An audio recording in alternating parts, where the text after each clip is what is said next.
అమ్మగారికి మరి సంఘస్థులందరికీ కూడా నా హృదయపూర్వక వందనాలు. సో మీ అందరికీ wish you very happy Easter. ఒక 30 నిమిషాలు దయచేసి ఎవరు మాట్లాడకుండా శ్రద్ధ పెట్టి వాక్యం వినండి. ఎందుకనంటే పొద్దున్నే వాక్యం వింటే అదొక బ్లెస్సింగ్. యేసుక్రీస్తు మనకి ఏం వాకులు అందిస్తున్నాడో ఆ వాకులను మనము ధ్యానము చేసినప్పుడు అది మన జీవితాలకు ఎంతో ఆశీర్వాదకరము. మరి ఈరోజు వాక్య ధ్యాన నిమిత్తము ఏర్పాటు చేయబడిన వాక్య భాగము మార్కు సువార్త 16వ అధ్యాయము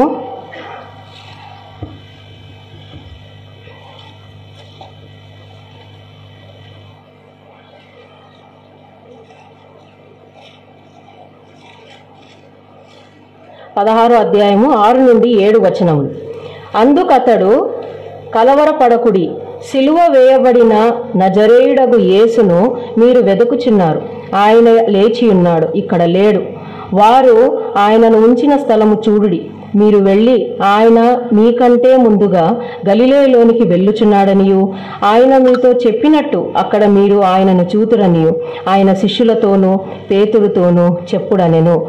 అందరి తలలు వంచి కళ్ళు మూసుకున్నట్టయితే ఒక నిమిషం ప్రార్థన చేసుకుందాం. మహాగొప్ప దేవా, నీకు వందనాలు స్తోత్రాలు చెల్లిస్తున్నాం తండ్రి. మరి యొక్క ఈస్టర్ దినంన తండ్రి నీ వాక్యాన్ని ధ్యానించుకొనుటకు తండ్రి, పునరుద్ధాన శక్తిని మరి అనుభవించుటకు, నీ యొక్క శక్తి ఏమైనదో అది గ్రహించుటకు ఇచ్చిన కృపను బట్టి వందనాలు స్తోత్రాలు చెల్లిస్తున్నాం. మరి నేను కాదు తండ్రి, మీరే మాట్లాడండి.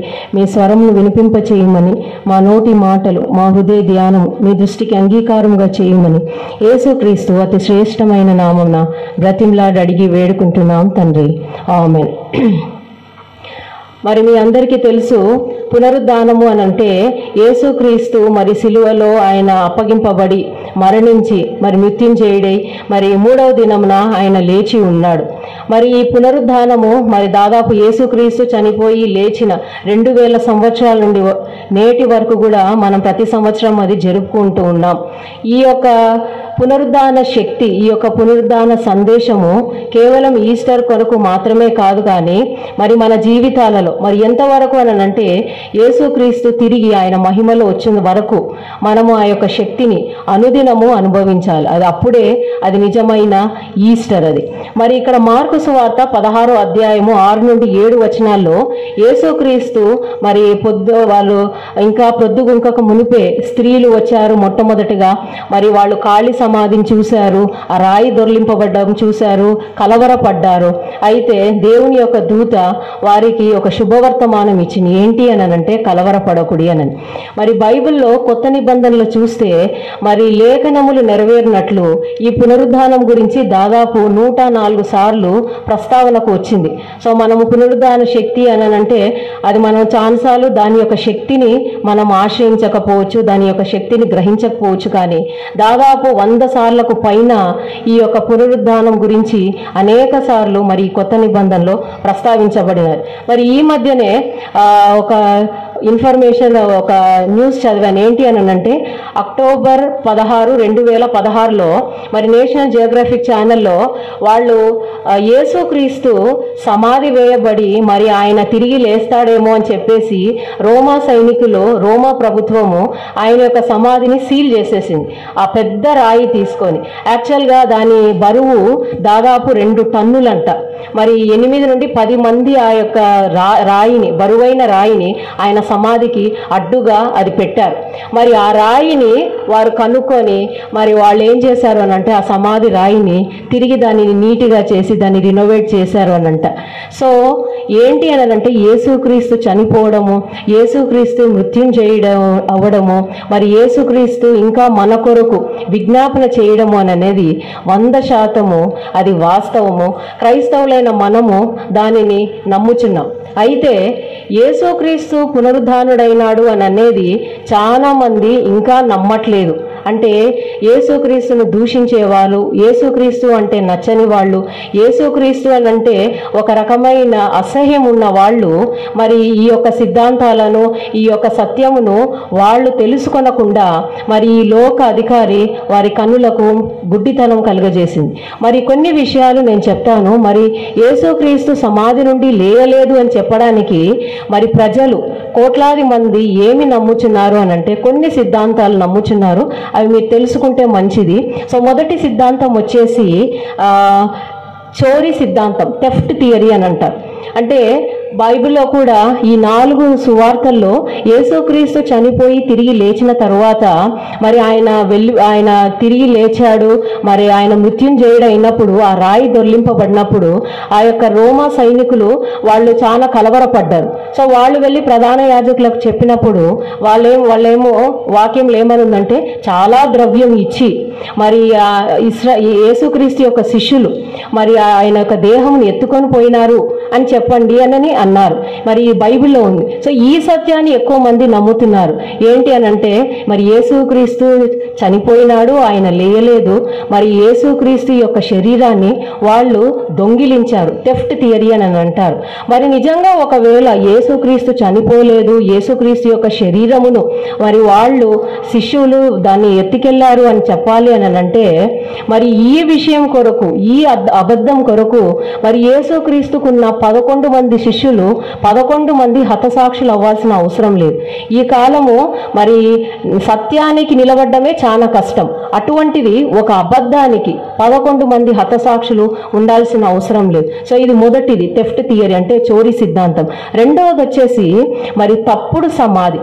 యేసుక్రీస్తు చనిపోయాడు, యేసుక్రీస్తు లెయ్యలేదు, మరి ఆయన వాళ్ళు ఎవరైతే యేసుక్రీస్తు యొక్క సమాధిని వెతకడానికి వెళ్ళారో చాలా సమాధులు ఉన్నాయి కాబట్టి మరి ఆ యొక్క సమాధిని, యేసుక్రీస్తు యొక్క సమాధిని వాళ్ళు లొకేట్ చేయలేకపోయినారు అని. మరి బైబిల్లో దీనికి సాక్ష్యం ఏంటి అని అంటే మరి యోహాను సువార్త 19వ అధ్యాయము 41-42 వచనాల్లో, యోహాను సువార్త 19:41-42, ఆయనను సిలువ వేసిన స్థలంలో ఒక తోట ఉండెను, ఆ తోటలో ఎవడునూ ఎప్పుడునూ ఉంచబడని క్రొత్త సమాధి ఒకటి ఉండెను, ఆ సమాధి సమీపంలో ఉండెను గనుక ఆ దినము యూదులు సిద్ధపరచు దినమైనందున వారు అందులో యేసును పెట్టిరి. మరి ఇక్కడ వెరీ క్లియర్ ఎవిడెన్స్ ఉంది.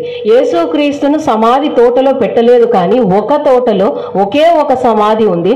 మరి ఆ సమాధిలో యేసుక్రీస్తు యొక్క శరీరం అక్కడ పాతి పెట్టారు.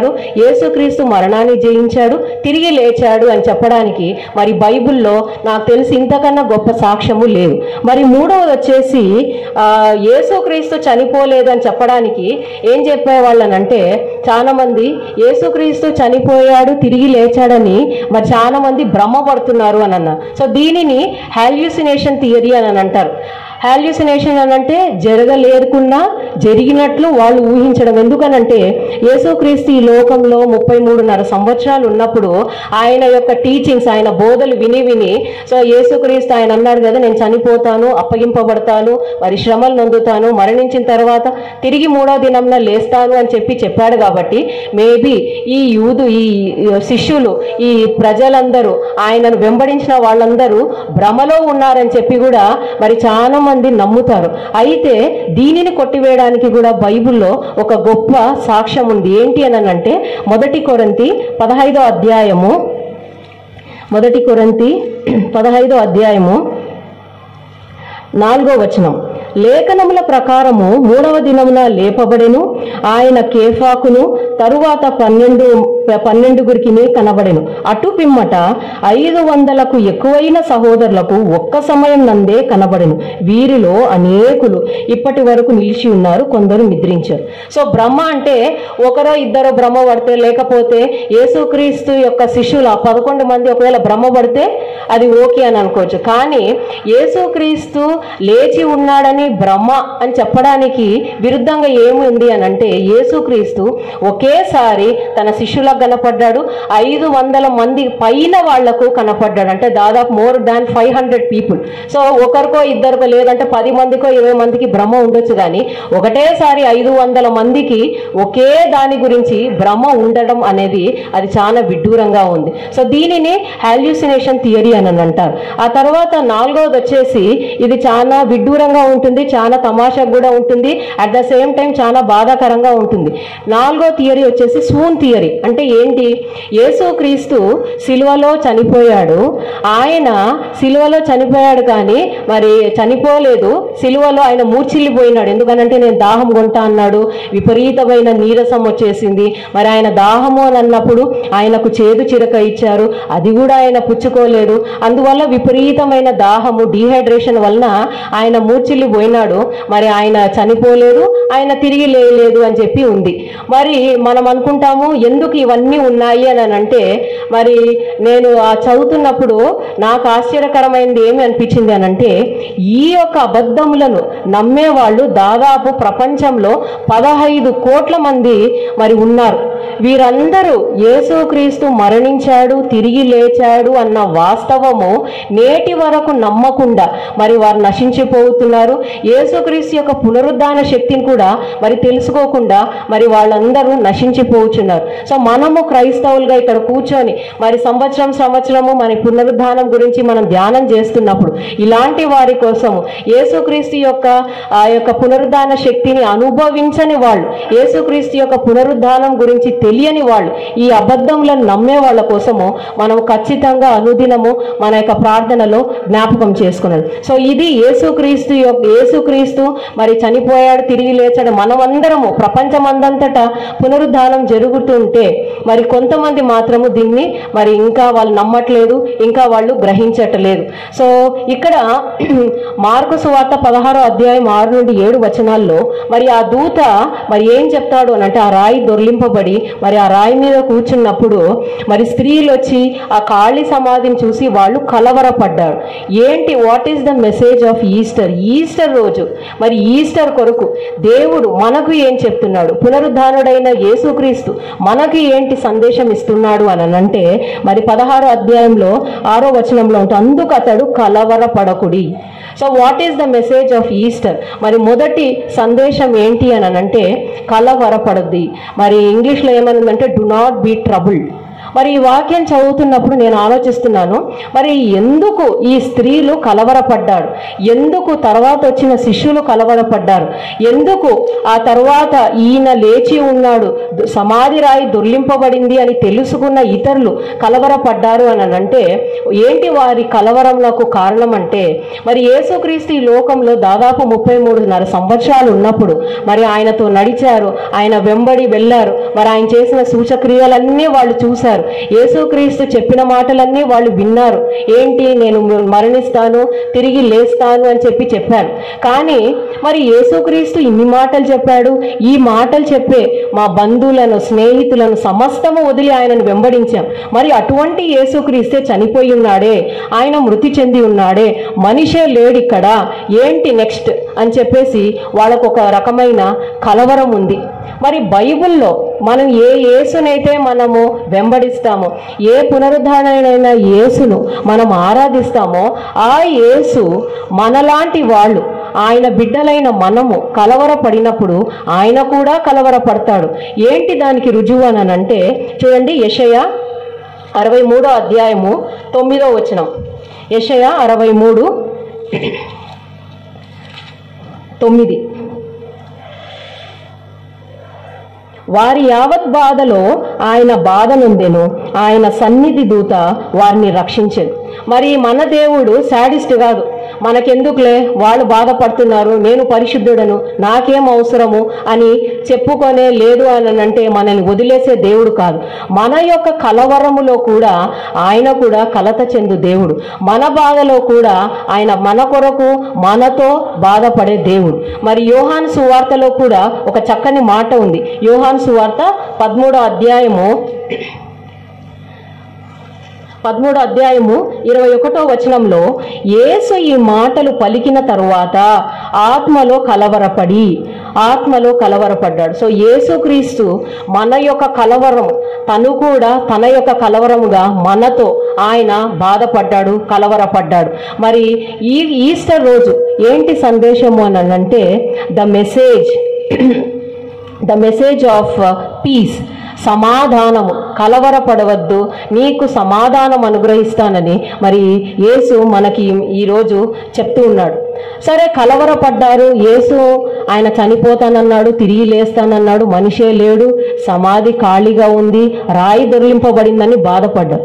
ఇంకొక కారణం వాళ్ళ కలవరానికి ఏంటి అని అంటే, ఆయన చనిపోయినాడు, మరి ఆయనే లేయలేదు, మనిషే లేడు, మనలాంటి వాళ్ళు నెక్స్ట్ మన పరిస్థితి ఏంటి, మనము చనిపోతే ఏంటి మన పరిస్థితి, చనిపోతే ఎక్కడికి వెళ్తామనే భయము కూడా వాళ్ళలో ఉండింటుంది.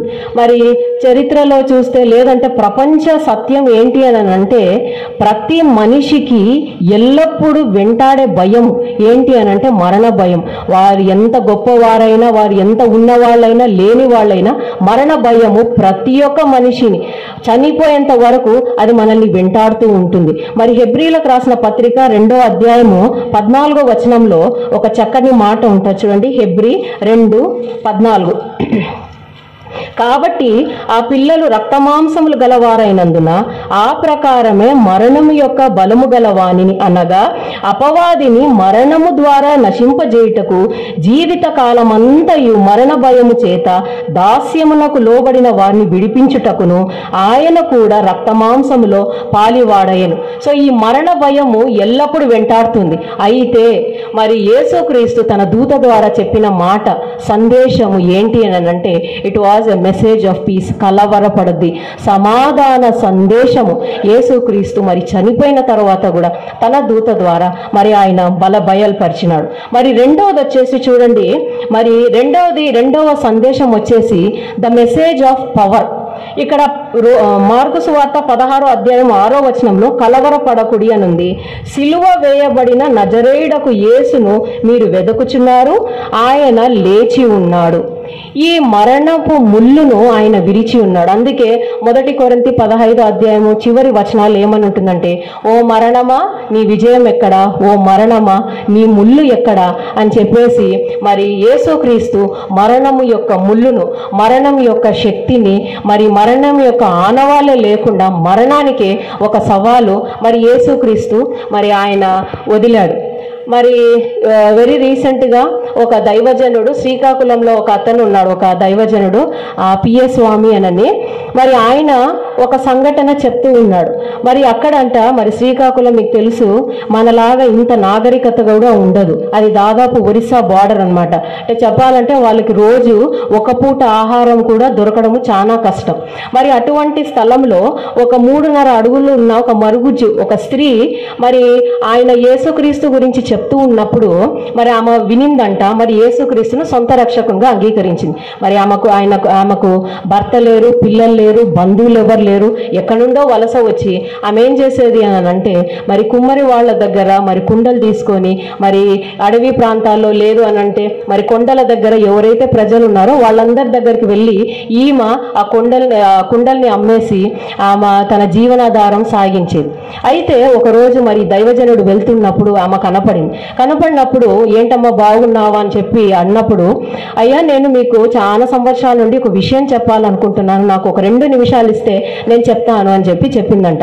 సరే, ఈమంతా శ్రద్ధగా ఏం చెప్పాలనుకుంటుంది ఇన్ని సంవత్సరాల నుండి అని చెప్పి చెప్పమన్నప్పుడు ఆమంటుంది అనంట, మరి నాకెందుకో చచ్చిపోవాలనుంది త్వరలో, ఎందుకనంటే ఈ పాడు లోకంలో ఎన్ని సంవత్సరాలు ఉంటారయ్యా, యేసుక్రీస్తును సొంత రక్షకునిగా అంగీకరించాను, ఇంకెన్ని సంవత్సరాలు ఉండాలి ఇక్కడ, యేసుక్రీస్తు దగ్గరికి వెళ్ళిపోతే ఈ యొక్క ఇబ్బందులు, ఈ బాధ ఉండదు, నన్ను ఎవరూ గుర్తించట్లేదు, సువార్త చెప్తే కూడా ఎవరు ఈమెనే సరిగా లేదు, ఈమెనే పొట్టిగా అందవికారంగా ఉంది, ఈమెం చెప్తుంది సువార్త అని అనేకులు నన్ను గేలి చేస్తున్నారు అని అన్నప్పుడు మరి ఆ దాసుడు అన్నాడంట, దైవజనుడు అన్నాడంట, చూడమ్మా యేసుక్రీస్తు మరి యోహాను 14లో ఉంది కదా, మీరు కలవరపడొద్దు, నేను మీకు స్థలము సిద్ధపరచ వెళ్ళుచున్నానని చెప్పాడు కదా. మరి యేసుక్రీస్తు 2000 సంవత్సరాల కిందట మరి నీకు స్థలం సిద్ధపరచడానికి వెళ్ళాడు. అన్నాడు. ఇంకా అవ్వలేదంట, ఒకవేళ అవ్వకుండానే నువ్వు వెళ్తే సగం అయిపోయిన ఇంట్లో ఉండాల్సి వస్తుంది అని చెప్పాడంట. ఆమె చాలా అమాయకురాలు కాబట్టి 2000 సంవత్సరం ఇంకా కడుతున్నాడు, అంత పెద్ద ఇల్లు అని చెప్పేసి మరి ఆమె చాలా హ్యాపీగా ఫీల్ అయిందండి. అయితే అనిందంట దైవజనుడితో, నేను యేసుక్రీస్తుని తొందర పెట్టను, నువ్వు కూడా తొందర పెట్టొద్దు, నా సమయం వచ్చినప్పుడే మరి నేను చచ్చిపోతా అని చెప్పిందంట. ఆ తర్వాత ఇంకొక మాట చెప్పాలనుకుంటున్నాను సార్ అనిందంట. ఏంటి అని అంటే, మీరు కూడా ప్రార్థన చేయండి, నేను కూడా ప్రార్థన చేస్తాను, మరి నేను చనిపోయినప్పుడు నువ్వు ఖచ్చితంగా ఈ ఊర్లో ఉండాలా అని చెప్పిందంట. సో ఆ దైవజనుడు అన్నాడంటే, నువ్వు చచ్చిపోతే నేను ఊర్లో ఉండడం ఏందమ్మా అని అంటే, సార్ మీరు మీరు ఈ ఊర్లో ఉన్నప్పుడు నేను ఒకవేళ చనిపోతే మరి నన్ను సమాధి పెట్టెలో పెట్టినప్పుడు నాకంటే ఒక గుర్తింపు లేదు, నాకు పెద్ద సాక్ష్యం లేదు, చాలా మందికి నేను సువార్త మీలాగా చెప్పలేను, కానీ మరి నేను చనిపోయి ఆ సమాధి పెట్టెలో పెట్టబడినప్పుడు చాలా మంది వచ్చి మరి మీరు చెప్పే ఆ సువార్తను విని కొంతమందైనా యేసుక్రీస్తుని తెలుసుకుంటారేమో అన్న ఆశ ఉంది అన్నది. మరి ఈమె విశ్వాసము చూసి మరి ఆయన కూడా చాలా సంతోషంగా ఫీల్ అయ్యాడంట. ఇంత యేసుక్రీస్తు అనంటే కొంతనే తెలిసింది, ఇలాగా పెద్ద వాక్యం కూడా తెలియదు, తనకు ఒకటే తెలుసు, యేసుక్రీస్తు చనిపోయినాడు, తిరిగి లేచాడు, నేను ఆయన బిడ్డను, అది మాత్రమే తెలుసు. మరి ఇంత గొప్ప విశ్వాసము ఈ పామర్రాలు, ఎలాంటి విద్య లేనిది, ఎలాంటి నాగరికత లేని ఈ స్త్రీ మరి ఇంత బాగా సంపాదించుకుందని చెప్పి మరి ఆమె ప్రార్థన చేస్తుందంట. మరి మన ఊరిలో నాకంటే ముందు ఎవరు చచ్చిపోవద్దు సార్ అని అనిందంట. ఎందుకనంటే నాకన్నా ముందు ఎవరైనా చచ్చిపోతే యేసుక్రీస్తుని తెలుసుకోకుండా ఉంటారు, మరి వాళ్ళు డైరెక్ట్ నరకానికి వెళ్తారు, కాబట్టి అది కూడా ప్రార్థన చేయండి సార్ అని అనింది. మరి ఆమె యొక్క విశ్వాసము కొన్నిసార్లు మనలాంటి వాళ్ళని కూడా ప్రశ్నింపజేస్తుంది. మన విశ్వాసం ఏంటి, మన పునరుద్ధాన శక్తి నిజంగా యేసుక్రీస్తు ఏదైతే మనకి ఇచ్చాడో ఆ పునరుద్ధాన శక్తిని, దానిని అనుదినము మనం అనుభవిస్తున్నాం అనేది మరి ఖచ్చితంగా మనం ఆలోచించాలి. సో ఫస్ట్ వచ్చేసి ద మెసేజ్ ఆఫ్ పీస్, సమాధాన సందేశము, ఆ తర్వాత మెసేజ్ ఆఫ్ పవర్, మరి శక్తిని గురించిన సందేశం. మరి యేసుక్రీస్తు ఈ లోకంకి రాకముందే మరి ఎలీషా ప్రవక్త మరి ఆ చిన్న బాలుడు చనిపోయినప్పుడు ఆయన లేపి ఉన్నాడు, మరి యాయిరు కుమార్తె చనిపోయింది, మరి ఆ అమ్మ లేసింది, లాజరు చనిపోయినాడు, యేసుక్రీస్తు ఆమెను లేపాడు.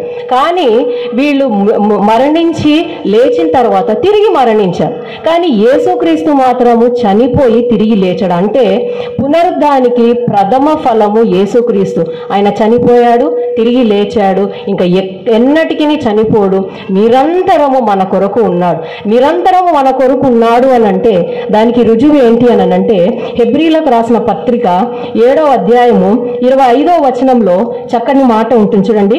హెబ్రీలకు రాసిన పత్రిక 7వ అధ్యాయము 25వ వచనం, ఈయన తన ద్వారా దేవుని యొద్దకు వచ్చి వారి పక్షమున విజ్ఞాపనము చేయుటకు నిరంతరము జీవించుచున్నాడు గనుక వారిని సంపూర్ణముగా రక్షించుటకు శక్తిమంతుడై ఉన్నాడు.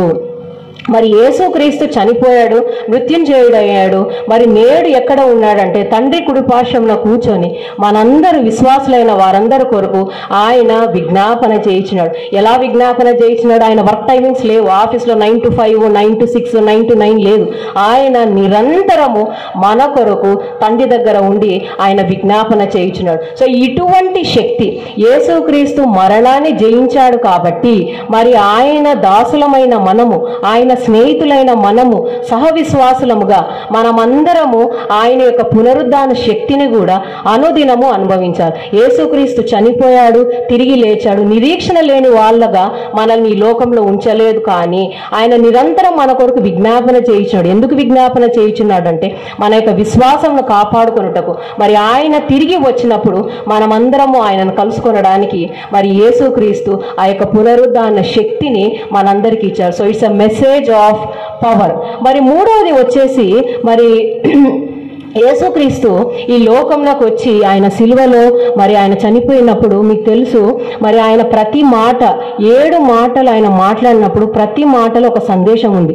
నాకు అనిపిస్తుంది 33.5 సంవత్సరాలు, ప్రత్యేకంగా 3.5 సంవత్సరాలు యేసుక్రీస్తు సిలువలో పలికిన, యేసుక్రీస్తు మరి ఈ లోకంలో తన సేవలో మాట్లాడిన మాటల యొక్క సారాంశం అంతా మరి ఆ 7 మాటల్లో ఉంది. మరి ఫస్ట్ మాట ఏమంటాడంటే, నా దేవా నా దేవా తండ్రి వీరేం చేయుచున్నారో వీరు ఎరుగరు గనుక వీరిని క్షమించను. ఆ క్షమాగుణం, ఈ పునరుద్ధాన శక్తి ఏం చేస్తుంది అని అంటే he forgives. The resurrection power forgives. ఏంటి ఫర్గివ్స్ అని అంటే మరి వాక్యంలో ఉంది కదా, మరి నేను మీ యొక్క తప్పిదములను కడిగివేసి వాటిని పారవేతునన్న, నా వీపు పైన వేసుకుంటా, నా వీపు వెనక వేసుకుంటాను అని అన్నారు. చూడండి మరి యెషయా 38వ అధ్యాయము 17వ వచనము. యెషయా 38:17. మిక్కుటమైన ఆయాసము నాకు నెమ్మది కలుగుటకు కారణమాయెను. నీ ప్రేమ చేత నా ప్రాణమును నాశనమును గోతి నుండి విడిపించితివి. నీ వీపు వెనుక తట్టు నా పాపములన్నీయు నీవు పారవేసితివి. So the power of forgiveness. Yesukreestu సిలువలో మరణించి మృత్యుంజయుడైన తరువాత ఆ పునరుద్ధాన శక్తి ప్రతి ఒక్క విశ్వాసికి ఏమిస్తుంది అని అంటే the power of forgiveness, the beauty of forgiveness. అంటే క్షమాపణలో ఉన్న సౌందర్యం ఏంటి అని అంటే ఒక భక్తుడు అంటాడు, God's forgiveness includes his forgetfulness also. యేసుక్రీస్తు మన పాపములు క్షమించాడు అని అంటే దాని అర్థము, దాని తాత్పర్యం ఏంటి అని అంటే మన యొక్క పాపములను ఆయన ఏం చేస్తాడంటే మరచిపోతాడు. కానీ మానవులైన మనం ఏం చేస్తాము అని అంటే ఒక వ్యక్తి తప్పు చేశాడు అని అంటే పదే పదే గుర్తు చేసుకుంటాము. ఒకవేళ ఆ వ్యక్తి పొరపాటున మన ముందే ఇంకొక అదే తప్పు చేశాడు అని అంటే నాకు తెలుసు నువ్వు అదే చేస్తావు అని అంటే ఏమని అర్థము? బ్యాక్గ్రౌండ్ లో మరి ఆయన ఏ తప్పైతే చేశాడో, ఆ వ్యక్తి ఏదైతే నీ ఎడల తప్పు చేశారో అది నువ్వు మర్చిపోలేకున్నావు, నువ్వు క్షమించలేకున్నావు. కానీ యేసుక్రీస్తు తన పునరుద్ధాన శక్తిలో ఒక గొప్ప దివ్యమైన సంగతి ఏంటి అని అంటే మరి క్షమాగుణం, the power of forgiveness, the beauty of forgiveness. Yesukreestu ఒకవేళ చనిపోయి తిరిగి లేచి మహిమలో ఉండి మహిమలో ఆయన ఆరోహణం అయినప్పుడు ఒకవేళ ఆయన మనల్ని క్షమించకపోయి ఉండింటే ఏమయ్యేదనంటే ఈరోజు నువ్వు నేను ఈ విధంగా కూర్చొని ఆయన గురించి ధ్యానం చేయడం కూడా ఉండేది కాదు. ఎందుకనంటే ఆయన క్షమించి ఉన్నాడు గనుక మనము ఆయనను సమీపించడానికి దేవుడు ఆ గొప్ప అర్హత మనందరికీ ఇచ్చాడు. మరి 103 దావీదు కీర్తనలో మరి దావీదు ఇదే ఎక్స్పీరియన్స్ ఉంది. 103 దావీదు కీర్తన 12వ వచనంలో చక్కగా అంటాడు, పడమటికి తూర్పు ఎంత దూరమో ఆ విధంగా మనకును మన యొక్క అపరాధములకు అంత ఎడమ చేశాడు అని. అంటే మన పాపములకు మనకు అంత గ్యాప్ ఇచ్చాడు. అంటే పడమటికి తూర్పుకు ఎంత దూరం, ఆల్మోస్ట్ ఇట్ డజంట్ మీట్. అంటే పడమటి తూర్పు ఇవన్నీ ఆపోజిట్ డైరెక్షన్స్, ఇవి కలవు. ఆ విధంగా మనకును మన యొక్క అపరాధములకు అంత ఎడమ ఆయన కలుగజేశాడు. సో ఇది దావీదు యొక్క పర్సనల్ ఎక్స్పీరియన్స్. సో ఈ రోజు ప్రశ్న ఏంటి అని అంటే ఇలాంటి అనుభవము మనందరికీ ఉందా? యేసుక్రీస్తు చనిపోయాడు, తిరిగి లేచాడు, క్షమించాడు, కానీ are we able to experience that forgiveness?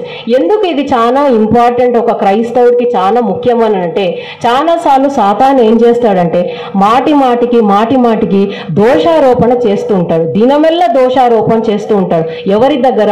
యేసుక్రీస్తు దగ్గర. కానీ యేసుక్రీస్తు మన కొరకు ఏం చేస్తున్నాడు? ఒక ప్రధాన యాజకుడుగా నిరంతరము మన కొరకు మరి తండ్రి దగ్గర ఆయన విజ్ఞాపన చేస్తున్నాడు. మరి దీనికి సాదృశ్యం ఏంటి అని అంటే మీరు జకర్యా 3వ అధ్యాయంలో చూస్తే మరి సాతాను ప్రపంచమంతా తిరిగేసి మరి దేవుని సింహాసనం దగ్గరికి వచ్చినప్పుడు మరి సాతాను ఏం చేస్తాడంటే మరి యెహోవా యొద్ద యెహోషువ గురించి నేరం మోపుతాడు. ఏమని? ఆయన చింపిరి బట్టలతో వచ్చాడు, చూడు ఆయన పరిస్థితి ఎలా ఉంది అని అన్నప్పుడు దేవుడు ఒక మాటలో చెప్పాలంటే ఆ సారాంశం అంతా అధ్యాయంలో ఏముంటుందంటే ఈ సింప్లీ సెడ్ షట్ అప్, అంటే నోరు ముయ్యి, నీవు నా బిడ్డ గురించి ఏం చెప్పొద్దు, యెహోషువకు నేను ప్రశస్తమైన వస్త్రములు ధరించాను అని చెప్పి చెప్తాడు. సో ఎల్లప్పుడూ మన యొక్క జీవితములు పాపంతో శాపంతో నిండినప్పుడు యేసుక్రీస్తు తన యొక్క రక్తం ద్వారా మనల్ని కడిగి పవిత్రపరిచి మరి ఆయన యొక్క పునరుద్ధాన శక్తి మనలో ఉన్నప్పుడు you always have to experience the forgiveness. కానీ బాధాకరమైన విషయం ఏంటి అని అంటే చాలాసార్లు మనల్ని మనమే క్షమించుకోలేకపోతాము. మరి ఒకసారి నేను న్యూస్ పేపర్లో ఒక ఆర్టికల్ చదివాను. ఏంటి అని అంటే మరి ఎక్కడో కోస్టల్ ఏరియాలో ఇద్దరు భార్యాభర్తలు, భర్త ఏమో మంచి జాబ్, అతనికి ఒక మంచి ఇండస్ట్రియల్ ఏరియాలో వెల్ ఫెచ్చింగ్ జాబ్, మంచి జీతం ఉన్న ఉద్యోగం వచ్చింది, కొత్తగా పెళ్ళైంది. మరి భార్య చాలా అందమైన అమ్మాయి. సో వాళ్ళు అక్కడికి వెళ్ళారు. మరి ఉద్యోగం నిమిత్తం వెళ్ళినప్పుడు మరి భర్త ఏమో పొద్దున్న 9 గంటలకు ఎప్పుడు వెళ్ళిపోతాడు, సాయంత్రం ఎప్పుడో 7 గంటలకో 8 గంటలకో వస్తాడు. మరి ఆ యొక్క ఇండస్ట్రియల్ ఏరియా ఆ యొక్క ప్రాంగణంలో ఒక పోకిరివాడు, పని లేని జులాయి వాడు ఏం చేసేవాడంటే ప్రతిరోజు భర్త లేని టైంలో మరి ఈమె దగ్గరకు వచ్చి మరి ఈమెను చూస్తూ మరి ఉందో లేదో అని చెప్పేసి అసభ్యంగా ప్రవర్తించేవాడు. అయితే ఒక రోజు ఆమె భర్త వచ్చినప్పుడు చెప్పింది, మనం ఇక్కడ ఉండడం మంచిది కాదు, దయచేసి ఇల్లు మార్చేసి వెళ్ళిపోదాం, వేరే స్థలానికి వెళ్తాము అని అంటే భర్త ఏం చేశాడు అని అంటే, సరే వెళ్దాము, కొంత టైం ఇవ్వు, వెంటనే మనకు మారాలంటే కష్టము, ఇంతకన్నా తక్కువ రెంట్ది ఉండకపోవచ్చు మనకి ఇండ్లు అని చెప్పేసి అతను ఆ ఇల్లు షిఫ్ట్ అయ్యేది కొంచెం పోస్ట్ పోన్ చేశాడు. ఒకరోజు మరి భర్త యథావిధిగా ఆయన ఆఫీస్కి వెళ్ళిపోయాడు. ఈ జులై వెధవ మరి ఇంటి దగ్గర ఎవ్వరు లేని సమయంలో అక్కడికి వచ్చి ఆ అమ్మాయిని పాడు చేశాడు. సరే భర్త వచ్చాడు. మరి భర్త వచ్చే టైంకి ఈమె పరిస్థితి ఏంటంటే రెండు కాళ్ళ మధ్య తన తల పెట్టుకొని వెక్కి ఏడుస్తూ ఉంది. ఏంటి అని చెప్పి భర్త భయపడ్డాడు. ఎందుకు ఏడుస్తున్నావు, ఎవరు లేరు కదా, ఏమి అయింది అని అంటే ఆమె అంటుంది, ఎన్నిసార్లు చెప్పాను ఇల్లు మారుస్తామని, నువ్వు మార్చలేదు. ఆ జులై వెధవ వచ్చేసి, ఆ జులై వాడు, ఆ పోకిరి వాడు వచ్చేసి ఈరోజు నన్ను పాడు చేశాడు అని చెప్పి. ఒక్కసారి భర్త, ఇంకా మీరు ఇమాజిన్ చేసుకోవచ్చు, భర్త షాక్ తిన్నాడు. సో ఆయన కూలబడిపోయాడు. ఏంటి పరిస్థితి అన్నది. చాలాసేపు ఆయన కూడా బాధపడి ఏడ్చి భార్య దగ్గరకు వచ్చి అన్నాడంట, మరి నువ్వు అది నిజంగా నీ యొక్క మనసులో చెడు ఉద్దేశంతో చేయలేదు కనుక నేను క్షమిస్తున్నాను, మనం మర్చిపోదాము, ఒక 2 రోజులు మనం వేరే ఊరికి వెళ్ళేసి కొంత రిలాక్స్ అవుతాము అని అన్నాడు. కానీ ఆ రోజు రాత్రి అలానే గడిచిపోయింది. భార్య మాత్రం అదే బాధలో ఉంది. అయితే మరుసటి రోజు భర్త అంటాడు, నేను ఆఫీస్కి వెళ్తాను, సెలవు పెట్టుకొని వస్తాను, నీవు రెడీగా ఉండు, సామాను రెడీ చేయని చెప్పి చెప్తాడు, లగేజ్. సో ఆయన వెళ్ళిపోయినాడు. ఈమె ఏం చేసింది అని అంటే తలుపు వేసేసుకొని మరి ఆమె ఉరి వేసుకొని చనిపోయింది. మరి భర్త ఏమో లీవ్ అప్లై చేసుకొని వచ్చాడు. ఆఫీస్కి నుండి రాగానే ఇంటి చుట్టూ జనం, ఏంటి ఈ జనము అని చెప్పేసి పోయి చూస్తే ఆయన భార్య మరి ఉరి వేసుకొని చనిపోయింది. సో ఇప్పుడు చెప్పండి, భార్య ఎందుకు చనిపోయింది? భర్త క్షమించినందుకు చనిపోయిందా, తన్ను తాను క్షమించుకోలేకపోయి తను చనిపోయిందా? మరి సెకండ్ ఆప్షన్ అంటే తను తాను క్షమించుకోలేకపోయింది. క్రైస్తవులైన మనము కూడా చాలాసార్లు సాతాను ఏ రకంగా మనల్ని ఇబ్బంది పెట్టాడు అని అంటే మాటికి ఎప్పుడో చేసిన తప్పులను మాటిమాటికి గుర్తు చేస్తారు. అయితే యేసుక్రీస్తు యొక్క పునరుద్ధాన శక్తిలో మన యొక్క నిరీక్షణ, మన శుభప్రదమైన నిరీక్షణ ఏంటి అని అంటే యేసుక్రీస్తు మరణించాడు, తిరిగి లేచాడు, ఆయన మన పాపములన్నీ తుడిచివేశాడు, మన పాపములన్నీ కడిగి వేశాడు. మరి ఆ యొక్క పాపములు మన వీపు పైన వేసుకున్నాడు. So resurrection has also the power of forgiveness, the beauty of forgiveness. ఆయన క్షమించినట్లు ఎవరునూ క్షమించరు. ఎంత క్షమించాడంటే క్షమించి ఎంత ఘోరమైన పాపమైన దానిని మరిచిపోయినాడు. మానవులైన మనం మర్చిపోం, కానీ యేసుక్రీస్తు మరి ఆ యొక్క పాపములన్నీ ఆయన మర్చిపోయినాడు. ఆ తర్వాత వచ్చేసి ఈ పునరుద్ధాన శక్తి, what is the other dimension of the power of resurrection అని అంటే it gives us self control. ఏంటి ఈ సెల్ఫ్ కంట్రోల్ అని అంటే చూడండి, రోమా 8వ అధ్యాయము 13వ వచనం. రోమా 8:13, మీరు శరీరానుసారముగా ప్రవర్తించిన ఎడల చావవలసిన వారై యుందురు, కానీ ఆత్మచేత శారీర క్రియలను చంపిన ఎడల జీవించెదరు. యేసుక్రీస్తు ఈ లోకంలో ఉన్నప్పుడు ఒక సాధారణ మానవుడిగా ఉండినాడు. ఒక మాటలో చెప్పాలంటే he was 100% divine, he was 100% human. కానీ యేసుక్రీస్తు సిలువలో మరణించినప్పుడు 100% ఆయన మానవుడుగానే చనిపోయి ఉన్నాడు.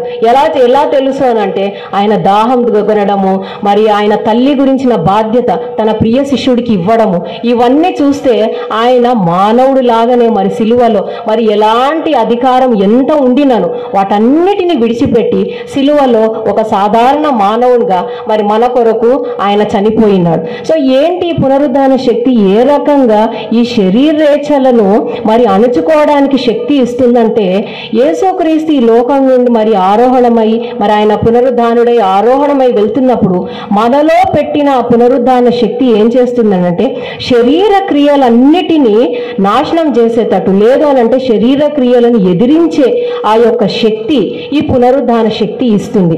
ఏంటి పునరుద్ధాన శక్తి అని అంటే మరి పాపంలో మనము జన్మించున్నాం, పాపంలోనే మన తల్లిదండ్రులు మనల్ని కని ఉన్నారు, యేసుక్రీస్తుని ఎరుగునంత వరకు పాపంలోనే ఉన్నాం. అయితే ఈ పునరుద్ధాన పునరుద్ధాన శక్తిని అనుభవించిన తరువాత శరీర క్రియలు ఏవైతే ఇంకా ఉన్నాయో అవన్నిటినీ నిర్మూలం చేస్తుంది.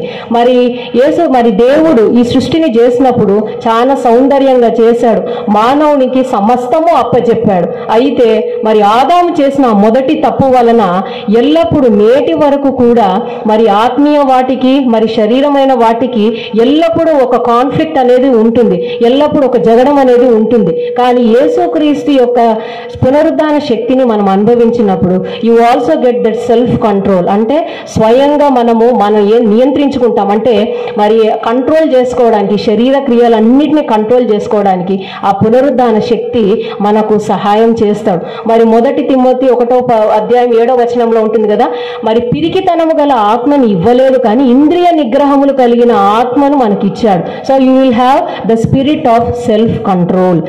పునరుద్ధాన శక్తిని అనుభవిస్తూ ఉన్నప్పుడు వన్ సింపుల్ మేనిఫెస్టేషన్, దాని గురించిన సాక్ష్యం ఏంటి అని అంటే ఎంతవరకు మనకు ఆ సెల్ఫ్ కంట్రోల్ ఉంటుంది. అది ఏ రకమైన, అది వ్యసనమో అది అలవాటో ఏదైనా, మరి యేసుక్రీస్తు యొక్క పునరుద్ధాన శక్తిని అనుభవించినప్పుడు ఆ సెల్ఫ్ కంట్రోల్ అనేది ఖచ్చితంగా ఉంటుంది. అది లేదు అని అంటే ఇంకా సంపూర్తిగా ఆయన యొక్క పునరుద్ధాన శక్తిని మనము అనుభవించటలేదు. మరి ఇక్కడ మార్కు సువార్తలో మరి ఫస్ట్ ఏమంటాడు అని అంటే కలవరపడకుడి అన్నాడు. సో మెసేజ్ ఆఫ్ పీస్ ఇచ్చాడు.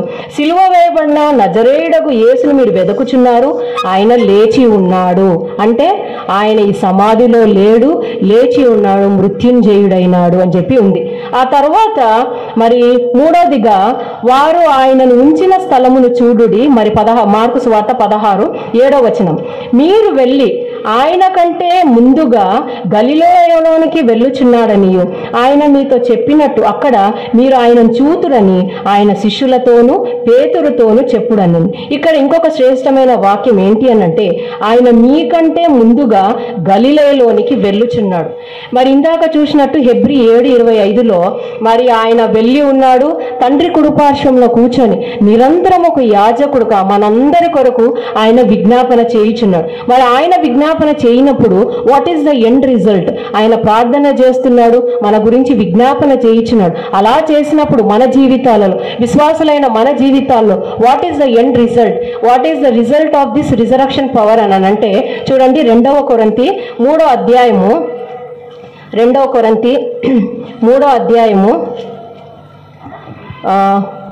18 మనమందరమును ముసుగులేని ముఖముతో ప్రభు యొక్క మహిమను అద్దము వల్లే ప్రతిఫలింపజేయచ్చు, మహిమ నుండి అధిక మహిమను పొందుచు ప్రభువుకు ఆత్మ చేత ఆ పోలికగానే మార్చబడుచున్నాము.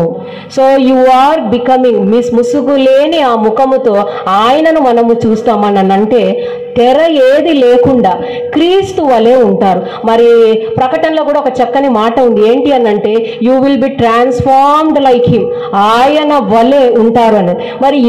మరి దేవుడు ఈ లోకంలో మానవుడైన మనల్ని ఆయన పోలిక చొప్పున ఆయన స్వరూపమందు చేశాడు. కానీ ఎప్పుడైతే పాపము ప్రవేశించిందో ఆయన యొక్క రూపము, ఆయన మనకిచ్చిన రూపము, సొగసు అన్ని కోల్పోయినా. కానీ యేసుక్రీస్తు ఈ లోకంలో చనిపోయి మృత్యుంజయుడైన తర్వాత ఏదైతే సాతాను దొంగిలించాడో, ఏదైతే సాతాను వలన మనం కోల్పోయినాము ఈ మానవ జాతిని, సమస్తమును తిరిగి మరి యేసుక్రీస్తు ఇచ్చాడు. ఎటువంటి గొప్ప ధన్యత అంటే ఆయన వలె. ఆ వాక్యం చదువుతున్నప్పుడు వాళ్ళంతా నాకు ఒక రకమైన ఫీల్ ఉంటుంది, ఏంటి అని అంటే how can be be like him, ఆయన వలె మనం ఎలా ఉంటాము, ఆయన రూపములో ఆయన సొగసులో మనందరినీ మారుస్తాడు. మరి రోమా 12:2 ఒక చక్కని మాట ఉంటుంది, ఏంటి అని అంటే ఈ లోక మర్యాదను అనుసరించాక మీ మనసు నూతనగుట వలన రూపాంతర అనుభవంలోనికి నడిపించండి. ఇంగ్లీష్లో ఉంటుంది, do not be conformed to the standards of this world but be transformed by the renewing of your mind. Christ యొక్క పునరుద్ధాన శక్తి మన యొక్క మలిన స్వభావమును, మన మలినమైన ఆలోచనలను దానిని రూపాంతరం చేసి క్రీస్తు యొక్క స్వరూపంలో మనకు మారుస్తుంది. సో ఈ రిజరక్షన్ పునరుద్ధాన శక్తి యొక్క పునరుద్ధానం యొక్క ఇంకొక శక్తి ఏంటి అని అంటే క్రీస్తు వలే చేస్తుంది. మరి ప్రకటనలో కూడా ఏమంటారు, చక్కగా అంటాడు, ప్రతి నేత్రము చూస్తుంది ఆయన వలే ఉంటాం. ఇంకా నాకు తెలిసి క్రైస్తవ జీవితంలో ఇంతకన్నా గొప్ప ధన్యత ఇంకా వేరేది ఏది అవసరం లేదు, ఈ పునరుద్ధాన శక్తిని మనం అనుభవించినప్పుడు. సో పునరుద్ధాన శక్తి అనుభవించినప్పుడు we shall be transform like Christ. యేసును పోలి మనము జీవిస్తాం. సో ఆయన మీకంటే ముందుగా గలిలయలోనికి వెళ్ళుచున్నాడని ఆయన మీతో చెప్పినట్టు మీరు ఆయనను చూతురనియో ఆయన శిష్యులతోనూ పేతురుతోనూ చెప్పుడనెను. మరి ఈ పునరుద్ధాన శక్తి ఇంకొక ప్రామిస్ అంటే ఏం చెప్పాలంటే ఒక నిరీక్షణ ఇస్తుంది. ఒక శుభప్రదమైన నిరీక్షణ ఏంటి అనంటే ఆయన మీకంటే ముందు వెళ్తున్నాడు, మరి మీరు ఆయనను చూస్తారు అని. మరి యేసుక్రీస్తు యొక్క పునరుద్ధాన శక్తిని తెలుసుకున్నవాడు, యేసుక్రీస్తు యొక్క పునరుద్ధాన శక్తిని అనుభవించిన వాడు యేసుక్రీస్తు వలే ఉంటారు. యేసుక్రీస్తు ఇచ్చిన ఈ నిరీక్షణను ఎప్పుడు నమ్ముతూ ఉంటాడు. మరి దశలోనికి రాసిన పత్రికలో అంటాడు కదా, నిరీక్షణ లేని వారుగా కాకుండా యేసుక్రీస్తు వచ్చినప్పుడు మహిమలో ఆయన యందు నిద్రించిన వారందరినీ లేపుతాడన్న నిరీక్షణ కలిగి ఉండుండి అని. మరి లోకంలో చూస్తే ఒకసారి చనిపోయినారని అంటే ఏమంటారంటే ఇంకా దట్ ఈస్ ద ఎండ్, ఇంకా అయిపోయింది, ఆయన ఏ లోకం పోతాడో ఇంకా తెలియదు వాళ్ళకు, చచ్చిపోయాడు అంతే, అయిపోయింది, చాప్టర్ క్లోజ్. కానీ యేసుక్రీస్తు యొక్క పునరుద్ధాన శక్తిని అనుభవించినప్పుడు ఒక క్రైస్తవుడుగా పునరుద్ధాన శక్తిని అనుభవించిన వాడిగా it is another phase of life, it is a new phase, కొత్త జీవితము. ఎలాంటి జీవితం అంటే మహిమ జీవితము. అందుకే చూడండి, ఎవరైనా చనిపోయినప్పుడు సమాధి మీద చచ్చిపోయిన రోజు లేకపోతే ఏమంటాము పోయిన దినం అని పెట్టారు, మహిమ ప్రవేశము అని అంటారు. అంటే హీ ఎంటర్డ్ గ్లోరీ, ఇక్కడ కళ్ళు మూసాడు, యేసుక్రీస్తు లాగా తన తండ్రి దగ్గరికి వెళ్ళిపోయినాడు. అలాంటి పునరుద్ధాన శక్తి కావాలి అని అంటే క్రీస్తు యొక్క పునరుద్ధానమును మనం అనుభవించాలి, క్రీస్తు యొక్క పునరుద్ధానం మనం నమ్మాలి. సో మీరు అడగచ్చు, మేమంతా క్రైస్తవులం కదా, ఇప్పుడు వచ్చాము ఈస్టర్ రోజు వాక్యం వింటున్నాము, మనమేంటి నమ్మకపోవడము అని.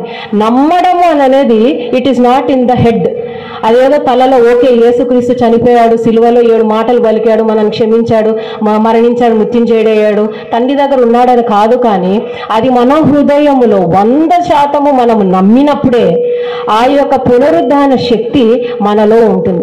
చాలాసార్లు క్రైస్తవుల్ని చాలా మంది నేను గమనిస్తున్నప్పుడు కొన్ని సంఘాల్లో చాలా మంది క్రైస్తవులు అసలు వాళ్ళు ఉండే జీవితము, వాళ్ళు మాట్లాడే మాటలు అనిపిస్తుంది అసలు వీళ్ళు యేసుక్రీస్తు చనిపోయిన యేసుక్రీస్తును ఆరాధిస్తున్నారా, మృత్యుంజయుడే ఇక ఎన్నడూనూ మరణము చూడని మరణము విరిచిన ఆ యేసును చూస్తున్నారా, ఆ యేసును ఆరాధిస్తున్నారని డౌట్ వస్తుంది. సో ఇప్పుడు పరిశుద్ధాత్మ దేవుడు మనందరికీ ఒక సవాలు, ఒక ప్రశ్న, యేసుక్రీస్తు యొక్క పునరుద్ధాన శక్తిని, అది ఏదో కేవలం తలలో మనకు ఒక థాట్ లాగా కాకుండా ఆయన యొక్క పునరుద్ధాన శక్తిని మన హృదయములో మన మనసు అందు అది విశ్వసించి అనుదినము ఆయన శక్తిని మనము అనుభవిస్తున్నామా, ఆయన యొక్క శక్తిని మనము తెలుసుకుంటున్నామా, ఆ యొక్క శక్తి మన జీవితంలో మన హృదయంలో ప్రవహిస్తుందా అనేది ఒక ప్రశ్న. మరి ఇంటికి వెళ్ళిన తర్వాత కూడా దయచేసి సమయం ఉన్నప్పుడు మరి వాక్యంతో ధ్యానం చేయండి. మరి చెప్పబడిన ఈ వాక్యము తిరిగి తిరిగి చదివినప్పుడు దేవుడు మనకు ఎన్నో కొత్త విషయాలను మరి కొత్త రెవల్యూషన్స్ ని ప్రత్యక్షతలను దేవుడు తీసుకొని వస్తాడు. కాకపోతే మనం ఆయన సన్నిధిలో మరి ఏం తెలియని వాళ్ళలాగా ఒక టీచర్ స్టూడెంట్ ముందు ఏ విధంగా ఉంటారో ఆ విధంగా ఉన్నప్పుడు పరిశుద్ధాత్మ దేవుడు మనకు శ్రేష్టమైన విషయాలను ఈ పునరుద్ధాన శక్తి గురించి మనకు బయలుపరుస్తాడు. సో ఈ పునరుద్ధాన శక్తిని మనకు యేసుక్రీస్తు ఇచ్చాడు గనుక so we have all those advantages, all those benefits, all those messages. ఏంటి అనంటే ఫస్ట్ థింగ్ వచ్చేసి ద మెసేజ్ ఆఫ్ పీస్, ఆ తర్వాత ద మెసేజ్ ఆఫ్ పవర్, మూడోది వచ్చేసి the message of God's forgiveness or the beauty of God's forgiveness, నాలుగోది వచ్చేసి the message of self control, ఐదోది వచ్చేసి the message of transformation like Christ, transformation to Christ likeness. మరి ఆరోది వచ్చేసి ద మెసేజ్ ఆఫ్ ప్రామిస్, నిరీక్షణ లేని వారు వలే కాకుండా యేసుక్రీస్తు ఈ లోకంకి వచ్చి ఆయన పునరుద్ధానుడైనాడు గనుక అలాంటి పునరుద్ధానమే మనకు కూడా లభిస్తుంది అని చెప్పి ఆ నిరీక్షణ కలిగి ఉండాలి. మరి ఈ యొక్క పునరుద్ధానం అంతా ఒక సింగిల్ వర్స్ బైబిల్లో సమప్ చేసి ఉన్నారు. చూడండి, 1 కొరింథీ 15వ అధ్యాయము 16-17 వచనములు చూడండి. మృతులు లేపబడని ఎడల క్రీస్తు కూడా లేపబడలేదు. క్రీస్తు లేపబడని ఎడల మీ విశ్వాసము వ్యర్థమే, మీరింకను మీ పాపములలోనే ఉన్నారు. అంతేకాదు క్రీస్తునందు నిద్రించిన వారును నశించిరి. యేసుక్రీస్తు ఒకవేళ మరణించి ఆయన తిరిగి లేకపోయి ఉండింటే మనము ఇలా కూర్చొని ఆయన యొక్క పునరుద్ధానం గురించి, ఆయన యొక్క శక్తిని గురించి మరి ఆలోచించడము, ధ్యానం చేయడం కూడా వ్యర్థమే అని ఉంది. So this is a evidence, strong evidence. ఏంటి అని అంటే యేసుక్రీస్తు మరణించి తిరిగి లేచి ఆయన పునరుద్ధానుడు అయినాడు. మరి ఆయన పునరుద్ధానుడు అవడం వలన మరి ఆ పునరుద్ధాన శక్తి ద్వారా ఏమి సందేశం ఇస్తున్నాడంటే, శ్రేష్టమైన సందేశం ఏంటంటే కలవరపడకుడి, డు నాట్ బి ట్రబుల్డ్. ఈ యొక్క ప్రపంచంలో నేడు ఉన్న ఈ పరిస్థితులు క్రైస్తవులకు ఒక సవాలుగా ఉంది.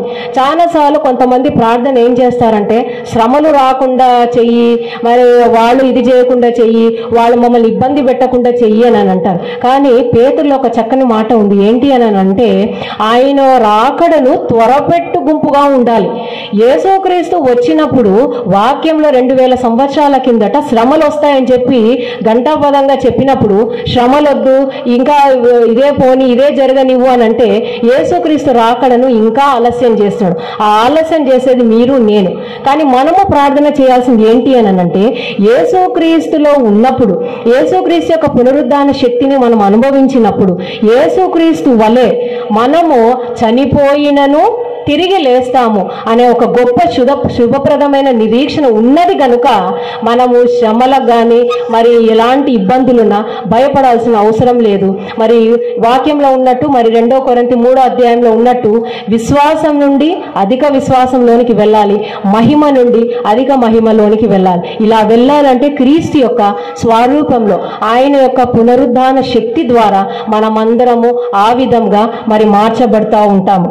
మరి యేసుక్రీస్తు ఈ లోకం నుండి ఆయన ఆరోహణమై వెళ్ళినప్పుడు ఇప్పుడు తండ్రి దగ్గర ఏమేం చేస్తున్నాడు అని అంటే మనందరికీ తెలుసు. ఇందాక చూసినట్టు హెబ్రీ 7వ అధ్యాయము 25వ వచనము, ఆయన మనందరి కొరకు విజ్ఞాపన చేయించున్నాడు. ఎలా విజ్ఞాపన చేయించున్నాడు? నిరంతరము విజ్ఞాపన చేయించున్నాడు. హీఈస్ అన్ ఇంటర్సెసర్. అది ఎట్లా అనంటే, సాతాను ఒకవేళ పొరపాటున మనం చేసిన తప్పుల మీద దోషారోపణ, నేరారోపణ చేసినప్పుడు మరి యేసుక్రీస్తు వాటన్నిటిని ఖండించి మన పక్షమున ఆయన ప్రార్థన చేయించున్నాడు, మన పక్షాన ఆయన విజ్ఞాపన చేయించున్నాడు. ఇంకొక పని యేసుక్రీస్తు మనకు చేయించున్నది ఏంటి అనంటే, మనకు నిరీక్షణ ఇచ్చేది ఏంటి అనంటే, హీఈస్ అవర్ అడ్వకేట్. ఏంటి అడ్వకేట్ చేసేది అని అంటే, చూడండి,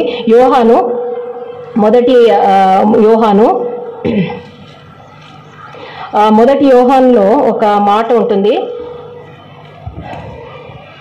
ఆయన 2వ అధ్యాయము 1-2 వచనములు. 1 యోహాను 2:1-2, నా చిన్న పిల్లలారా, మీరు పాపం చేయకుండుటకై ఈ సంగతులను మీకు రాయిచున్నాను. ఎవడైనను పాపము చేసిన ఎడల నీతిమంతుడైన యేసుక్రీస్తు అని ఉత్తరవాది తండ్రి యొద్ద మనకున్నాడు. ఆయనే మన పాపములకు శాంతికరమై ఉన్నాడు. ఉత్తరవాది, మరి ఫుట్ నోట్స్ లో ఏమనుంది అని అంటే ఆయన ఆదరణకర్త అని ఉంది, కానీ యాక్చువల్లీ హీఈస్ అవర్ లాయర్ అని చెప్పొచ్చు. He is an advocate. అంటే మన తరపున తండ్రి దగ్గర ఆయన వాదించుచున్నాడు, సాతాన్ దగ్గర కూడా వాదించుచున్నాడు. మరి హెబ్రీలకు రాసిన పత్రికలో ఉంది కదా, విశ్వాసం లేకుండా ఆయనకి ఇష్టలైండుట అసాధ్యము, పరిశుద్ధత లేకుండా కూడా ఆయనకి ఇష్టలైండుట అసాధ్యము. కానీ పరిశుద్ధత లేదు, విశ్వాసం లేని మనలాంటి వాళ్లను మరి ఈ పునరుద్ధాన శక్తి విశ్వాసులుగా మరి పరిపూర్ణులుగా చేసినప్పుడు యేసుక్రీస్తు మన కొరకు నిరంతరం విజ్ఞాపన చేయించున్నాడు. యేసుక్రీస్తు మన కొరకు ఎల్లప్పుడూ మన ఉత్తరివాదిగా ఉంటున్నాడు.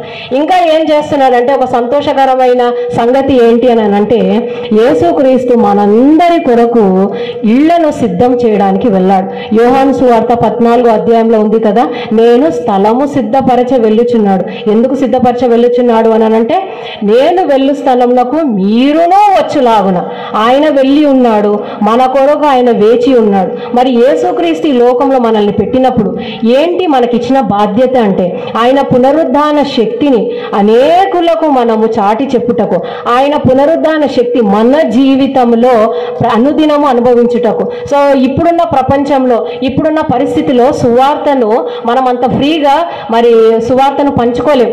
కానీ సంతోషకరమైన వార్త ఏంటి అని అంటే మన యొక్క పునరుద్ధాన శక్తి, మనలో ఉన్న పునరుద్ధాన శక్తి మన జీవితంల ద్వారా మనం అది పరిమళ సువాసనలుగా ఇతరులకు వెదజల్లవచ్చు. So are people really seeing the resurrected Christ or dead Christ? చాలాసార్లు ఇప్పుడు వచ్చిన కొత్తగా మాటలు దేవదూషణ ఏంటి అని అంటే 3 మేకులు కూడా పీక్కోలేనోడు ఏం చేస్తున్నాడు అని.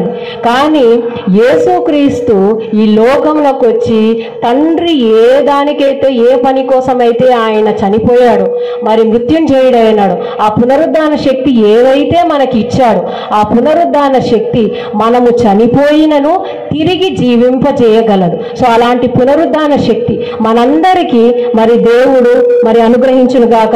మరి యేసుక్రీస్తు ఈ విధంగా మనకు ఇవన్నీ ఈ పునరుద్ధాన శక్తి వల్ల మనకి ఇన్ని లాభాలు ఉన్నప్పుడు మరి ఆయన మన కొరకు విజ్ఞాపన చేయుచున్నాడు, మన తరపున న్యాయవాదిగా ఉంటున్నాడు, ఉత్తరవాదిగా ఉంటున్నాడు. ఆ తర్వాత మన కొరకు స్థలము సిద్ధపరచ వెళ్ళుచున్నాడు. ఆ తర్వాత నెక్స్ట్ ఏంటి, వాట్ ఈస్ ద టాస్క్? ఈ పునరుద్ధాన శక్తి అని అంటే అది ఎల్లప్పుడూ మనం అనుభవించాలి. ఎంతవరకు అంటే యేసుక్రీస్తు మహిమలో తిరిగి వచ్చినప్పుడు. మరి ఎందుకు అంతవరకు అనుభవించాలి అని అంటే యేసుక్రీస్తు వచ్చినప్పుడు ఆయన వల్లే మనం ఉంటాము, ముసుగు లేకుండా మనం ఆయనను చూస్తాం కనుక ఇంకొక పునరుద్ధానం అవసరం లేదు. ఎందుకనంటే పునరుద్ధానం యొక్క ఏకైక ఫలము యేసుక్రీస్తు. So is coming to establish his eternal Kingdom. మరి నాశనము కాని ఎల్లప్పుడు స్థిరమైన ఆ యొక్క రాజ్యమును మరి స్థిరపరచడానికి మన మధ్య విశ్వాసులైన మన మధ్య స్థిరపరచడానికి మరి ఆయన వచ్చిచున్నాడు. మరి ఈ పునరుద్ధాన శక్తిని అనుభవించని వాడు, పునరుద్ధాన శక్తిని నమ్మని వాడి కొరకు యేసుక్రీస్తు ఏం చేస్తున్నాడంటే ప్రకటనలో ఒక చక్కని మాట ఉంది. ఆయన వాడిగల ఆ యొక్క ఖడ్గమును వారి యొక్క హృదయంలో మరి ఆయన దూర్చడానికి ఒక దూలం లాగా పొడవడానికి వస్తున్నాడు. ఎవరు అనంటే యేసుక్రీస్తు యొక్క పునరుద్ధాన శక్తిని తెలిసి దాని యొక్క శక్తిని ఆశ్రయించకపోయినను, యేసుక్రీస్తు యొక్క పునరుద్ధాన శక్తిని అది కేవలము మనసులోనే ఉండి మరి ఒక రకంగా చెప్పాలంటే వేషధారణ జీవితం, మృతుడైన యేసుక్రీస్తును ఆరాధించే వాళ్ళు, యేసుక్రీస్తు యొక్క పునరుద్ధాన శక్తిని అసలు నమ్మని వాళ్ళు, వీళ్ళందరి కొరకు ఆయన ఏం చేస్తున్నాడంటే ఒక భయంకరమైన శిక్షను ఆయన మరి సిద్ధం చేయించున్నాడు. మరి ఒక సంఘటన, ఒక గొర్రెలు రాసుకునేవాడు చదువురాని అబ్బాయి ఒకసారి యవనస్తుల రిట్రీట్ జరుగుతూ ఉంటుంది. సో యవనస్తుల రిట్రీట్ జరుగుతున్నప్పుడు అక్కడ పాటలు పాడుతూ ఉన్నారు, ఆరాధన చేస్తున్నారు. ఆయనేమో గొర్రెలు రాసుకుంటూ ఉంటే ఆ యొక్క స్వరము ఆ పాటలు విని ఆయన కూడా ఇంట్రెస్ట్ వచ్చేసి ఆయన ఏం చేశాడంటే దగ్గరికి వెళ్ళాడంట. ఆ యొక్క మందిరం దగ్గరికి వెళ్ళి ఆయన వింటూ ఉన్నప్పుడు చాలా మంది తిట్టారంట, నువ్వు రావద్దు, ఓన్లీ రిజిస్ట్రేషన్ ఫీజు కట్టేనే రావాలి, నీకు అనుమతి లేదు అని చెప్పి రాశారంట, తిట్టారంట. పాపం ఈయన బాధతో వెళ్ళిపోయాడు. కానీ దూరం నుండి ఆసక్తితో మరి దైవజనుడు ఏదైతే వాక్యం చెప్తున్నాడో అది వింటా ఉన్నాడు. ఆ మాట అది విన్న తర్వాత ఆయన ఒక పాట రాశాడు. ఆ పాటనే ఆ తర్వాత నటరాజు ముదలియార్ అని ఒక వ్యక్తి రాస్తాడు. మనందరికీ తెలిసిన పాట ఏంటి అనంటే, ప్రియ యేసు రాజును నేను చూచినా చాలు, మహిమలో ఆయనతో ఉంటే చాలు.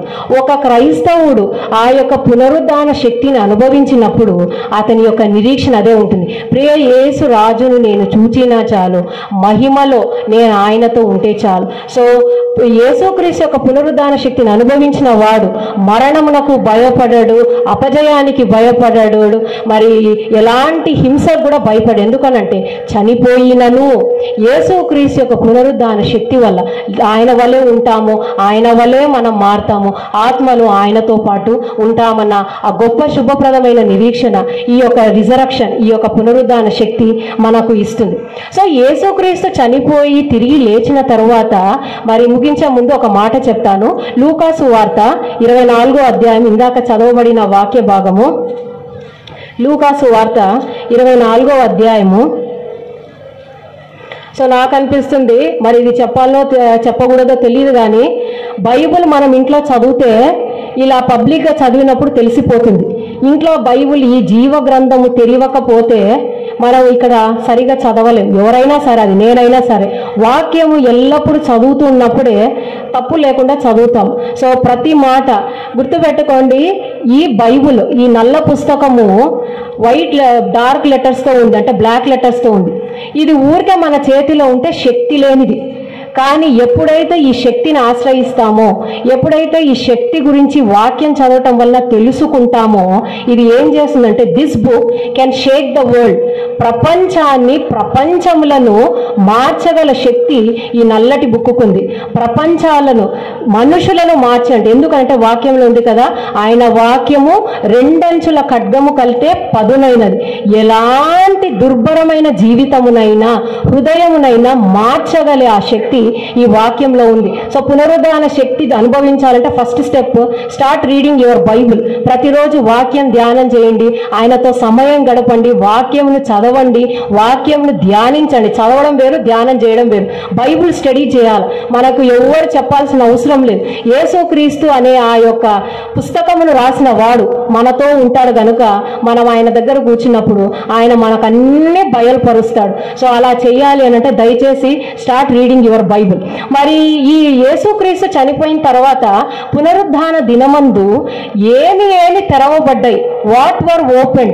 సో మనం ఎంతసేపు సమాధి తెరవబడింది, సమాధి రాయి దొరలింపబడింది, తలుపు తీయబడింది, ఇదే ఉంది, ద్వారము తెరవబడిందనే ఉంది. కానీ మరి యేసుక్రీస్తు చనిపోయి తిరిగి లేచిన తర్వాత వాట్ వర్ ఓపెన్ అంటే చూడండి, లూకాసు వార్త 24వ అధ్యాయంలో నేను జస్ట్ వర్సెస్ చెప్తాను, చూసుకోండి. 24వ అధ్యాయము 2వ వచనంలో ఫస్ట్ థింగ్ ఏంటంటే సమాధి తెరవబడింది, ఓపెన్ టూంబ్.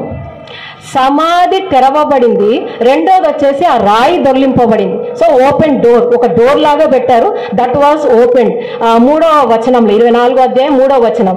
ఆ తర్వాత 26వ వచనంలో లేఖనములు తెరవబడ్డాయి. The scriptures were open. The tomb was opened, the door, the stone was opened or removed.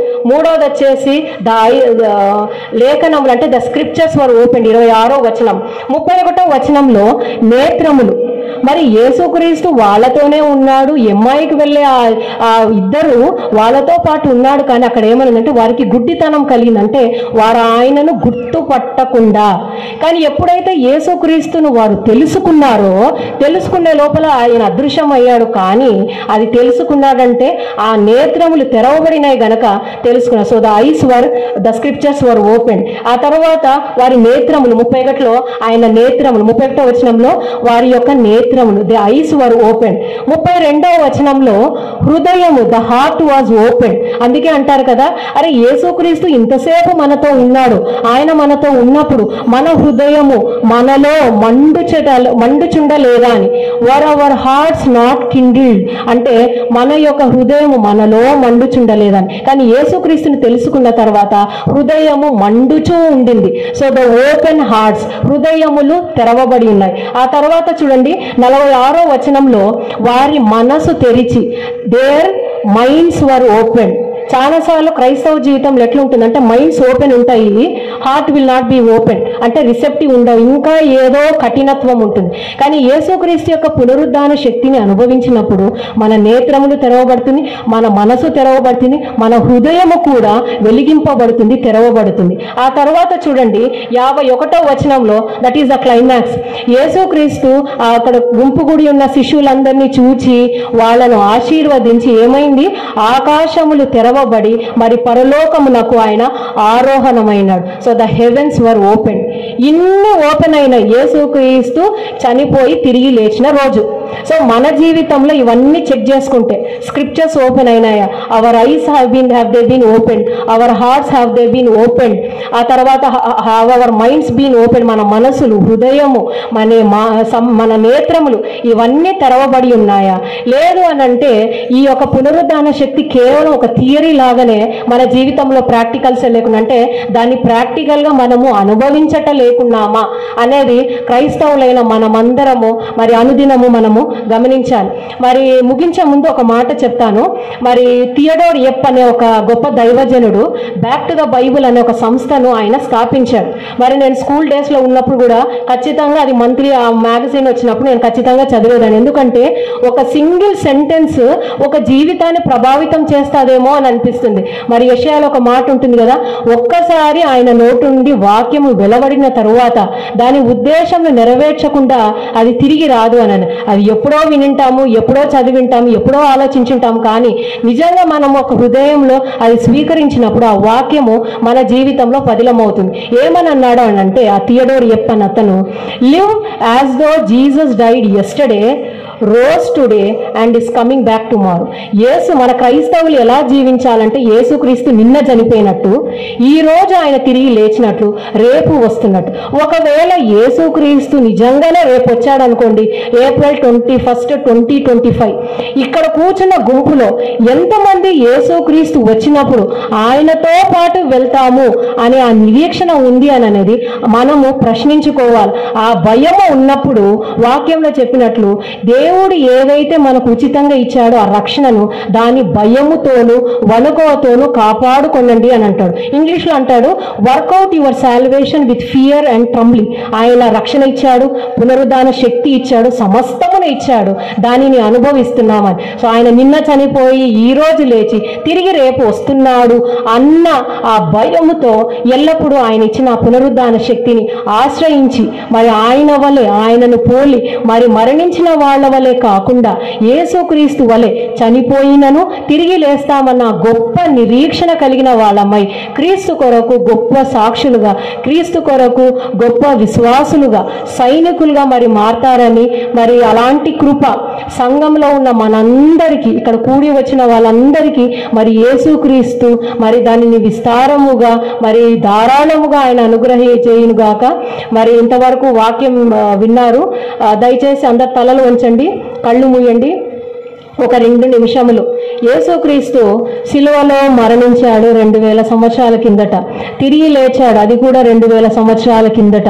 మరి ఆయన చనిపోయినప్పుడు, మరి ఆయన తిరిగి లేచినప్పుడు ఆ యొక్క దూత ఆ దొర్లింపబడిన సమాధి దగ్గర, ఆ రాయి దగ్గర ఉన్నప్పుడు మహాభూకంపము కలిగింది. మరి భూమి తెరవబడింది, పరలోకం తెరవబడింది, మరి అక్కడ ఉన్న వాళ్ళ యొక్క నేత్రములు తెరవబడ్డాయి, లేఖనములు తెరవబడ్డాయి, ఆ తర్వాత మరి వారి హృదయము తెరవబడింది, కన్నులు తెరవబడ్డాయి, సమస్తమును తెరవబడ్డాయి. అయితే విశ్వాసులైన మనము ఇక్కడ కూర్చున్న వాళ్ళము యేసుక్రీస్తు యొక్క పునరుద్ధాన శక్తిని ఇంకా అనుభవించకుండా, ఏదైతే ఇంకా మనలో ఆ యొక్క ఆయాసకరమైన మార్గములు ఉన్నాయో వాటన్నిటిని వాక్యపు వెలుగులో ఆయన యొక్క పునరుద్ధాన శక్తి ద్వారా మనమందరం అవి సరిదిద్దుకునే ప్రయత్నం ప్రతి ఒక్క విశ్వాసి చేయాలి. అది శక్తి చేత కాదు, బలము చేత కాదు, కానీ ఆయన యొక్క ఆత్మ ద్వారానే, అనగా ఆయన మనలో పెట్టిన పరిశుద్ధాత్మ ద్వారా, ఆ యొక్క ఈస్టర్, ఆ యొక్క పునరుద్ధాన శక్తి ద్వారానే మనమందరము దాన్ని జరిగించగలమని ఆ యొక్క నిరీక్షణతో ఏవైతే ఇంకా లోటుపాట్లు ఉన్నాయో మరి అవన్నీ సరి చేసుకునే ప్రయత్నము మనమందరము చేయాలి. మరి యేసుక్రీస్తు మరి త్వరలో రానయ్యున్నాడు. మరి ఆయన పునరుద్ధాన శక్తిని అనుభవించినప్పుడే, ఆయన తిరిగి వచ్చినప్పుడు మహిమలో ఆయనను చూస్తామని, ఆయన వలె ఉంటామని, మరి ఆయన యొక్క రాజ్యము అది ఎన్నడూ నశింపని ఆ రాజ్యము మనందరి మధ్యన మరి ఆయన స్థాపించబోచున్నాడని ఆ యొక్క నిరీక్షణతో మరి మనమందరము విశ్వాసులుగా అనుదినము విశ్వాసం నుండి అధిక విశ్వాసము, మహిమ నుండి అధిక మహిమలోనికి మరి ఆయన తీసుకొస్తాడు అనే ఆ యొక్క గొప్ప సంతోషముతో, ఆ యొక్క గొప్ప ఆదరణతో మరి క్రైస్తవులైన మనమందరము మరి యేసుక్రీస్తు యొక్క శక్తిని అనుదినము అనుభవించుటకు ఆ యొక్క కృప మరి అనుగ్రహించాలని ప్రార్థన చేస్తాము. మహా గొప్ప దేవానికి వందనాలు స్తోత్రాలు చెల్లిస్తున్నాం తండ్రి. నీ యొక్క స్వరమును వినిపింపజేశావు తండ్రి. నిజం తండ్రి, మరి యేసుక్రీస్తు 2000 సంవత్సరాల కిందట చనిపోయినను ఆ యొక్క పునరుద్ధాన శక్తి నేటి వరకు మరి అనేక రుజువులతో, అది వాక్యం ద్వారా కానీ మరి మనుషుల ద్వారా, వారి జీవితముల ద్వారా, ప్రపంచంలో జరుగుతున్న ప్రతి సంఘటన ద్వారా మరి మాకు తెలియచున్న తండ్రి. అందును బట్టి నీకు హృదయపూర్వక వందనాలు స్తోత్రాలు చెల్లిస్తున్నాం. ఇట్టి గొప్ప శక్తిని ఇచ్చిన మా దేవ, ఎల్లప్పుడూ ఆ యొక్క శక్తిని ఆశ్రయించుటకు, దాని యొక్క పర్యవసనాలు మరి మేమందరము మరి వాటిని మా జీవితంలో అనుభవించుటకు కృప చూపించమని వేడుకుంటున్నాం. మృతులైన వారి వలె కాకుండా తండ్రి, నిరీక్షణ కలిగిన వారమై మరి ఎల్లప్పుడూ క్రీస్తును కలిగిన జీవితం మరి నిన్ను పోలి జీవించుటకు కృప చూపించమని ఈ యొక్క ఆరాధనంతట్లో మరి కృప చూపించి తండ్రి, మరి విన్న వాక్యమును బట్టి నీకు వందనాలు స్తోత్రాలు చెల్లిస్తూ తండ్రి, మరి విని ఉన్న బిడ్డలందరినీ బట్టి వందనాలు స్తోత్రాలు. మరి వాక్యము సాతాను ఎత్తుకొని పోకుండా తండ్రి, ప్రతి ఒక్కరి జీవితంలో 30 60 మరి 100 వర్ధిల్లింప చేయమని తండ్రి, ఈ యొక్క శక్తిని యేసుక్రీస్తు రాకడ వరకు మరి వాటిని అనుభవించుటకు కృప చూపించమని యేసుక్రీస్తు అతి శ్రేష్టమైన నామమున బ్రతిమలాడి అడిగి వేడుకుంటున్నాం తండ్రి. ఆమేన్.